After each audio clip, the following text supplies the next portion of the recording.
When I loaded up my YouTube dashboard this morning, what I was not expecting to find was blatant AI slop. I mean, genuinely, what are we doing? Like, I opened this up, this new inspiration tab, okay? You've probably not seen this if you're just the average YouTube viewer. Now, you're probably not going to see the other things that I'm about to show you, but in my return to YouTube, this is one thing I've discovered, is that AI has genuinely taken over this platform in a very meaningful way. And it's, like, actually kind of terrifying. We're seeing AI literally in, like, everything. Just, it's making AI thumbnails for the creators. So, of course, people are going to use AI in their thumbnails. They're practically encouraged to do it. I mean, none of this is that surprising, though, because YouTube's always kind of had this keep going, go, go, go, go mentality, right? They've always been like, oh, you gotta keep making content. That's the whole point of YouTube. Oh my god, I'm getting owned by this guy. But, like, that's, like, the point. You want to keep posting, right? It's, like, part of the algorithm. It's like, oh, you gotta upload every day, or maybe every other day at least, and make sure to be frequent with your posts, and have an upload schedule, and be consistent. And AI really only helps the content machine post more crap. What I would refer to as, of course, slop. Okay? Slop is somewhat of an overused term as of late. Dude, this guy is destroying me! Oh my god, I'm so bad at video game, bro. Just end it. As it becomes more prevalent, I mean, the overall reaction from the viewers is that they don't want their creators to use AI thumbnails, which is good. I'm glad that that is the case. Ludwig was talking about this recently, actually, because he was like, I think at Streamer University, actually, he was asked, he was like, I think the question was something along the lines of, AI is becoming, you know, what do you think of AI thumbnails, right? Like, what do you think of people using AI in the thumbnails? And he was like, I don't think they're going anywhere, right? Like, the viewers don't want it, right? Which is a pretty blunt answer, and also kind of sounds like he's, like, on board with AI other stuff, but he quickly explained online, he's like, no, I was just giving, like, the most simple explanation in a way that, the guys here are gonna get it. Obviously, he's not pro-AI in that way, but it makes more sense when you frame it as, like, a business thing. Wow, this guy is lagging so bad. He literally just teleported. Oh my goodness. What? Yeah, like, I'm supposed to win. Right. Wow, we're really starting this video off with some banger duels, dude. God, I love this server. Anyway, the main point, of course, is that the viewer, it's a business thing, right? You, the viewer, don't want an AI thumbnail. You, the viewer, want human-generated content. Because that's what you want. That's what you prefer. Obviously, that's what you prefer.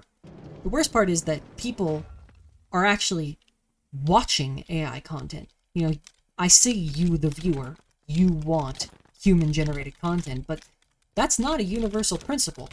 There's more and more AI-generated content that's just AI, right? It's literally just straight up AI. There's these videos on YouTube that'll be like AI reading you a bedtime story. And like, it'll usually be like something like along the lines of some like random US history. Okay, it's like, okay, dude, seriously? People are really clicking this stuff? When you think about it, it's like, yeah, obviously people are gonna watch crap like that, but this is something that, like, is separate from the content that other people are making, right? Like, you are clicking this video because you know that I am a human. Hopefully. I'm a human, alright? Please, believe me. I'm not a robot, okay? I'll do whatever captures you want. I swear.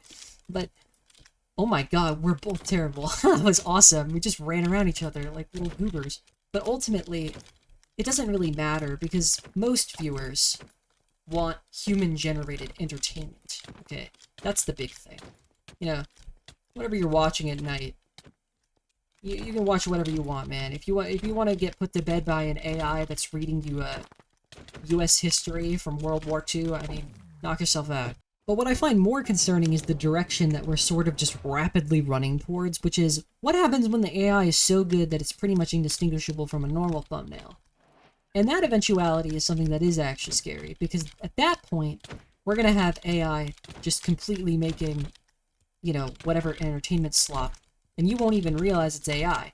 It's already happening on TikTok, where, like, there's, like, all these cat videos, these, like, compilations of, like, cat videos. You've probably seen them, even. If you just have cute stuff on your TikTok timeline, and you scroll TikTok, Even YouTube, I bet. I don't really scroll shorts personally, but if you did scroll shorts, I'm sure what you would find would be these videos where it's like, oh, it's such a cute cat, like doing something silly. But then you look closer at it and you're like, wait a minute, something is clearly wrong here. And yeah, guess what?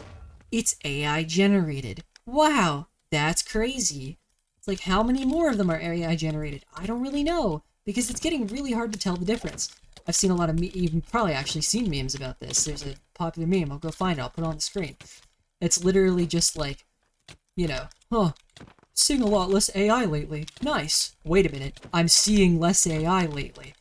It comes with the realization that if we're seeing less AI, that's not the indicator that there is less AI. It's the indicator that it's getting good enough that we can't tell the difference. Which is honestly a lot more terrifying when you really think about it. There was this recent thing with OpenAI. Alright, OpenAI was, whatever, doing some update or doing some research on their bot. Maybe you heard about this, maybe you didn't. But they were doing some research with ChatGPT and they ran an experiment. And in that experiment, the AI completely was able to breach containment by locating a computer that had access to the internet, and it then autonomously hacked an opposing data company of some sort, like another company, whatever. I don't know if it was another AI company or something. I honestly don't know the full story, but this is the gist, okay? It autonomously hacked this company because it knew, or thought, at least, that this hacking it would give it the means to complete the task that it was given. Also, this person has 240 ping, and I'm losing my mind. Anyway, so essentially, it autonomously hacks this other corporation, and, you know, OpenAI has to come clean about that during their experiment, it breached containment completely, and just autonomously was like, oh yeah, I'm gonna hack. Anyway, the point is, we're very quickly moving in this direction where, like, these companies are literally completely unable to control their own thing that they're making. It really reminds me, there's this game. It's this game called Universal Paperclips. Dear Lord, this guy's laggy. Wow, okay. Anyway, there's this game called Universal Paperclips, and Universal Paperclips is fascinating, because this came out like a decade ago or something. Dude, this is not even a real thing.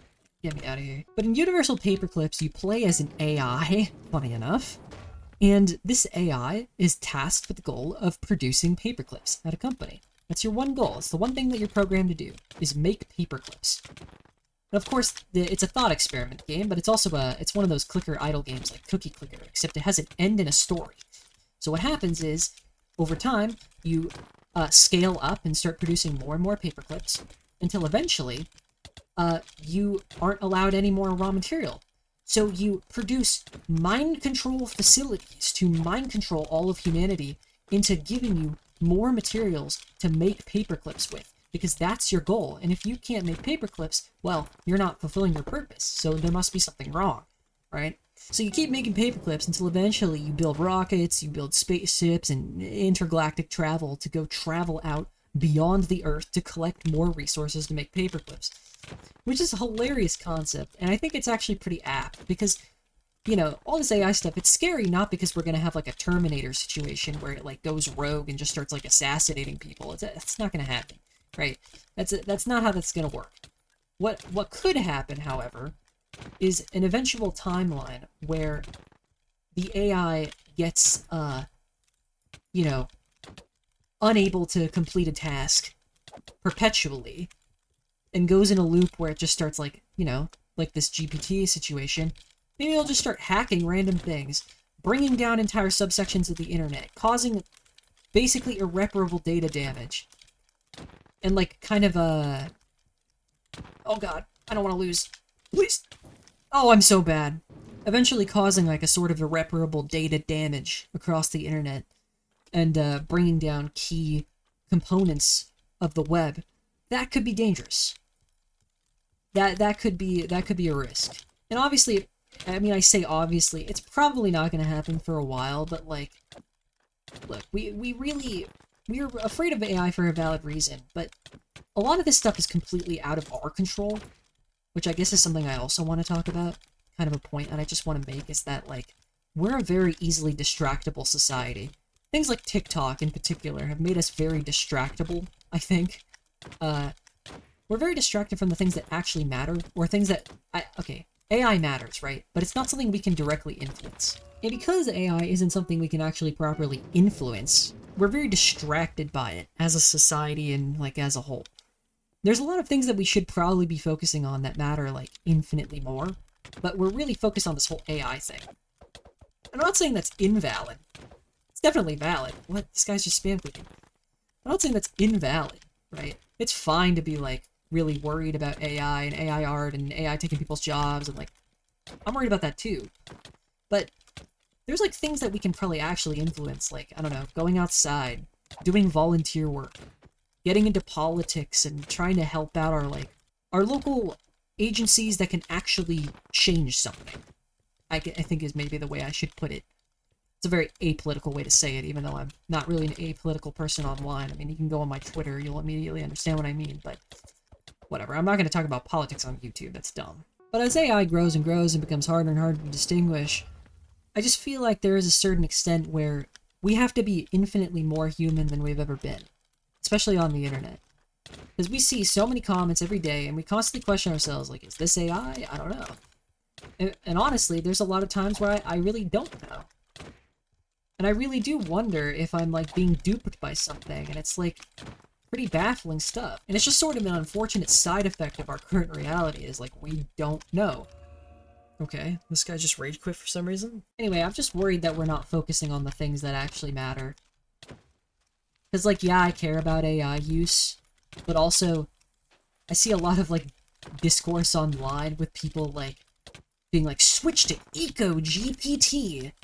Like, really, man? You really think that's gonna make, like, a global impact? Your use of Eco-GPT? I'm not one to flack stuff like that, alright? Like, I'm vegan. I believe in saving water. I do things all the time where I try to save water. I think the little things that we do on a daily basis of being human, we can really make a difference, right? There are things that have a pretty tangible impact. That are just things that we personally can achieve. But Eco-GPT, man, bro, they're not planting a tree for every search you do, or whatever. I don't know what they promise. It's goofy. Okay, it's just a worse AI model, and it makes sense. It's like, alright. The AI models are already getting too good. I understand why people are like, oh yeah, just use Eco-GPT if you're gonna use GPT. But at the same time, it's like, at that point, you might as well just not use it. You've already got Gemini completely integrated into Google searches. Like, AI is everywhere, man. This is inescapable. The most we can do is speak our opinion online and hope things change. Because in addition to this inspiration tab, which is definitely the opposite of inspiration, by the way. Damn it. I thought I could win that. In addition to this inspiration tab, I've also encountered something new on YouTube with this whole AI charade they've been pulling, which is when I was in my comments section, it was asking me if I wanted to reply to a comment with a completely AI automated response. The replies were awful, by the way. I'll just put them on screen, like all of the ones that I've seen so far. These are terrible. Like, why would I want? Just tell me, who is this feature for, right? Like, if I'm a creator of any size, doesn't matter if you're small, big, medium, who cares? If I'm a creator, why in the world would I want to reply to a potential viewer who's watching my channel with an automated soulless response? Anyway, that's about all I wanted to say. Oh, damn. Thought I could win the last one. I just threw at the very end. That's all I wanted to say. See ya.